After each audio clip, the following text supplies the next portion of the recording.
You at the time, what was happening, and what you saw? This is what my question to you is. Okay. Assalamu alaikum, Moeed. And in fact, I wanted to join you so that I could give you an account because we were present right there, closer to the front. You see, the problem everybody is talking about is a D chalk, this location. It's still a road. This is an avenue that runs to the center of Islamabad. That's the main road over there. So people, when they come for a protest, come on, next time you're going to say that you should book a space for it. There were thousands of people. I think there were over 100,000 people when they marched for a protest. And please keep in mind what the protest was for. Imran Khan had called the protest for the prisoners that are incarcerated in jail. These are political prisoners which have been incarcerated in jail, illegally incarcerated. Secondly, he said, you come for your stolen mandate, which is for democracy. And the third thing was for the rule of law, because we know that there are certain laws enforced in Pakistan, which is for the suppression of the Supreme Court. So these are, people had come for their own rights. They were demanding an end to the fascism that we've all been suffering for the past 1.5 years. My brother's in jail, my nephew's in jail. My sister and I were picked up and taken to prison for 3 weeks. So, and there are thousands of other people who've had to face really hard, it's been very, very tough. Their relatives are picked up. So if people come to protest for their rights, my niece, my sister and myself were standing right there and very close to where everything was happening. My niece, my sister's granddaughter, who's about 15, 16-year-old, she was with us. They were old people, they were women. Nobody goes with their children. Nobody goes to a protest with their children if they think you're entering an area where you are going to create a riot. It was because we went there for our rights. So while we were there, while we were right there in front where you're talking about the space, they're tall buildings. So about 3:30, a lot of people brought empty shells for us and they pointed out the buildings where the firing was coming from. They said there's sniper rifles on the rooftops. And they said, it was quite shocking, I can tell you that. Now, these are not people who are protesting or breaking anything. I'm telling you, this is where we were standing. There were people sitting on the roadside. They'd been on the road for over 30 hours. So they were resting on the green belts. They were resting on the service lanes. It's a very widespread area. It's a market. So there were just people sitting on the road or standing like we were. So when you start firing, whether it's 1 bullet or whether it is 2 bullets, just explain why would you fire into a crowd when they are only sitting over there. It is a protest. So the crime now is that you cannot protest or ask for your rights. That is the crime that was committed that day. And you start firing into the crowd, and in the documentary, I could see they used the word afternoon. By the afternoon, there were already 12 people dead that we are claiming because they were taken to the hospital. The real operation started late at night. When we left, it was about 10 o'clock at night, 9:30, 10. And by that time, I think about 8:30, it was already pitch dark. So when this military unit moved in, that is when the real massacre occurred. So when you're counting dead bodies, I can tell you, we saw they were firing at people just standing over there. When you start firing from rooftops, you just fire into anybody. Somebody picked up a picture. You haven't seen those pictures where somebody picked up Imran Khan's portrait and he was getting he was having somebody photograph him and they shot him dead.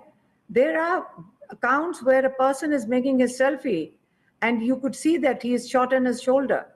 We saw the wounded. I mean, I'm not talking about rubber bullets. These are like bullet wounds.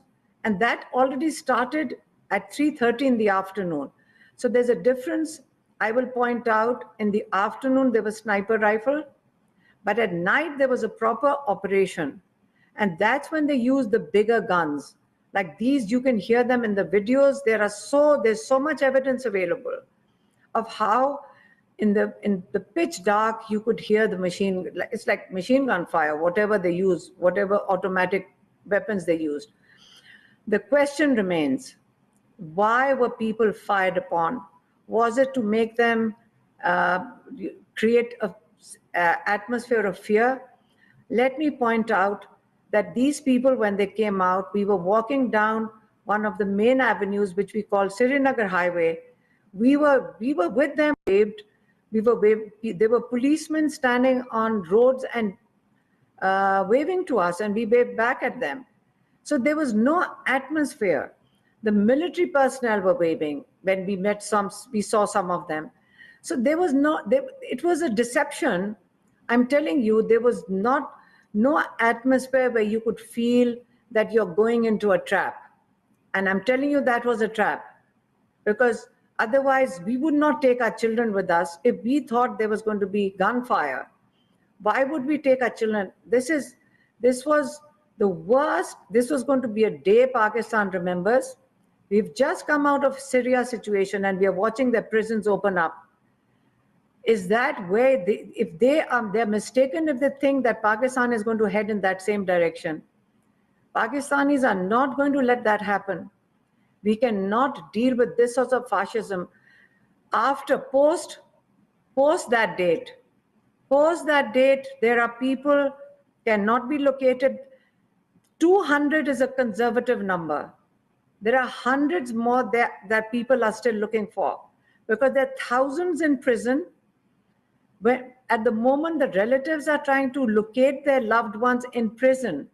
So they go and the games they are playing, it is terrible, because people go to one police station, or there are hundreds of police stations that they're trying to locate their loved ones in. So because they can't locate them in prison, so they don't know whether they're dead or alive.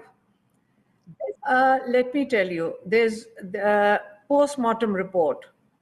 So they wouldn't let them have post-mortem, right? Then when they got a post-mortem, when they got one of them, a young boy, 17-year-old, they got the post-mortem done. The hospital wouldn't give them the report. And their home was raided. They were threatened.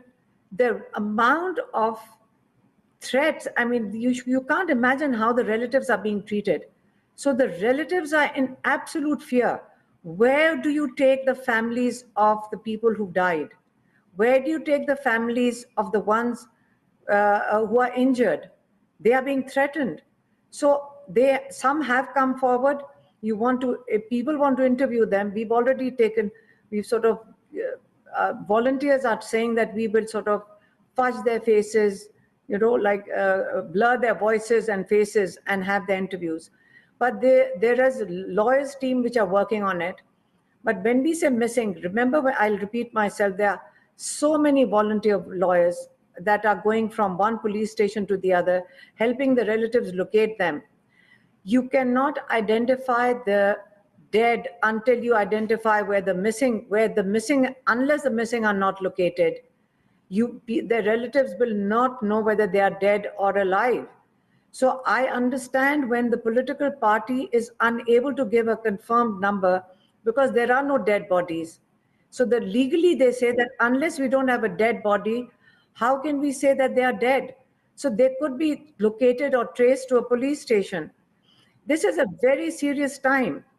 And I'm telling you, and I'm telling my Pakistani overseas, they understand that, they have relatives over here, that it is a very big mistake to have shot at your own people. If for a minute they think that people are now going to sort of retreat with fear into their homes, I think it's a very serious situation in Pakistan right now, because you do not bring your military out to shoot at your people. That never happens.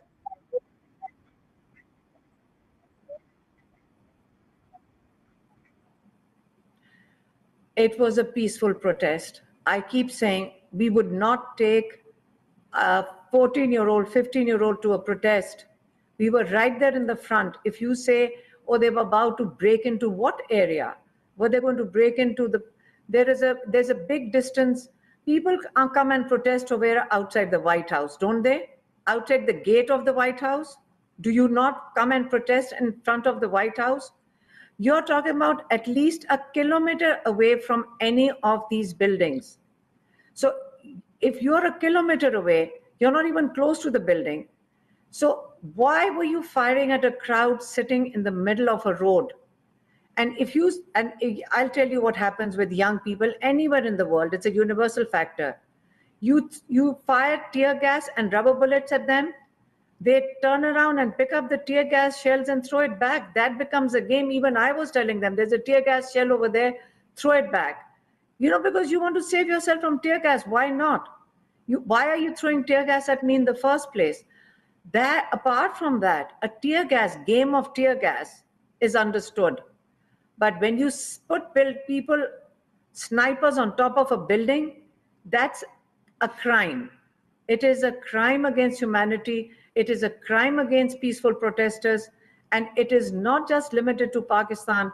When I mentioned it on Australian TV, and I would like you to hear that. Pakistan is a member of Commonwealth, and it has all the countries led by by United Kingdom.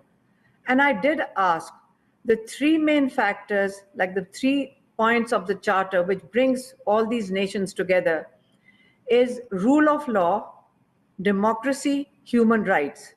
Exactly the 3 points that this protest was for.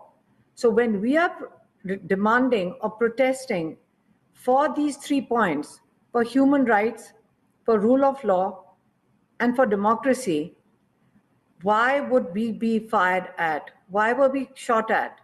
Why was my